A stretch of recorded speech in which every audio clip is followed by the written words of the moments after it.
மாண்புமிகு தமிழ்நாட்டின் முதலமைச்சர் பாசத்திற்குரிய அண்ணன் ஜோசப் விஜய் அவர்களுக்கு வாழ்த்துக்களும் வணக்கத்தையும் தெரிவித்துக் கொள்கிறேன். உங்களுடைய ஆட்சியில் தமிழர் முன்னேற்ற படையின் நிறுவன தலைவர் கி வீரலட்சுமியின் முதல் போராட்ட அறிவிக்கை.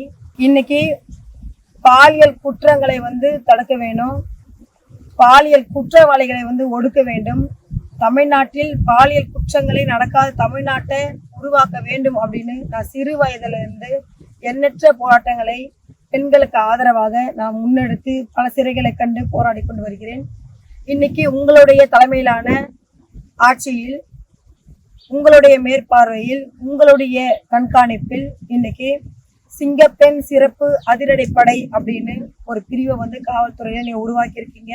அதை நாங்க வாழ்த்துறோம், வரவேற்கிறோம். ஒரு பெண்ணா, ஒரு கட்சி தலைவரா, தமிழ்நாட்டு பெண்கள் சார்பாக நாங்கள் வரவேற்கிறோம்.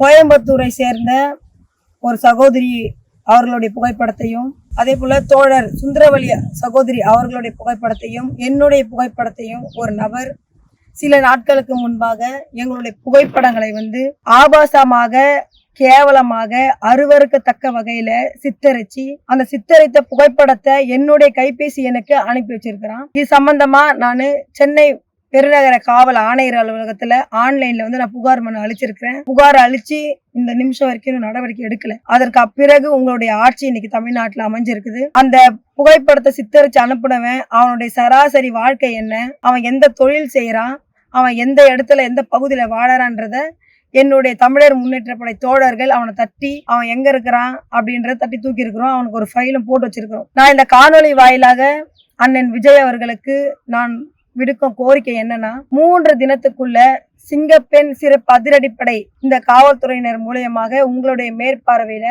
நான் கொடுத்த புகாருக்கு அந்த பாலியல் ரீதியான அருவருக்கத்தக்க புகைப்படத்தை என்னுடைய கைபேசிக்கு அனுப்புன அந்த நபர் மீது உரிய நடவடிக்கை எடுத்து அவனுக்கு இந்த காவல்துறை ஆபரேஷன் பண்ணணும். அப்படி 3 தினத்துக்குள்ள உங்களுடைய சிறப்பு அதிரடிப்படை காவல்துறை அவங்க மீது நடவடிக்கை எடுக்கலன்னா இந்த வீரலட்சுமியுடைய புலிப்படை அவனை தூக்கிட்டு அவனுக்கு அரபு நாட்டு ஆபரேஷன் செய்து அவனை அந்த ஆபரேஷன் செய்யற அந்த காணொலிய, அதை வீடியோவா காணொலியை பதிவு செய்து நாட்டு மக்களுக்கும் ஊடகத்தினருக்கும் உங்களுக்கும் அனுப்பி வைப்பேன் என்பதனை இந்த காணொலி வாயிலாக நாட்டு மக்களுக்கும் தமிழ்நாட்டு பெண்களுக்கும் ஊடக சகோதர சகோதரிகளுக்கும் நான் தகவலா தெரிவிச்சுக்கிறேன்.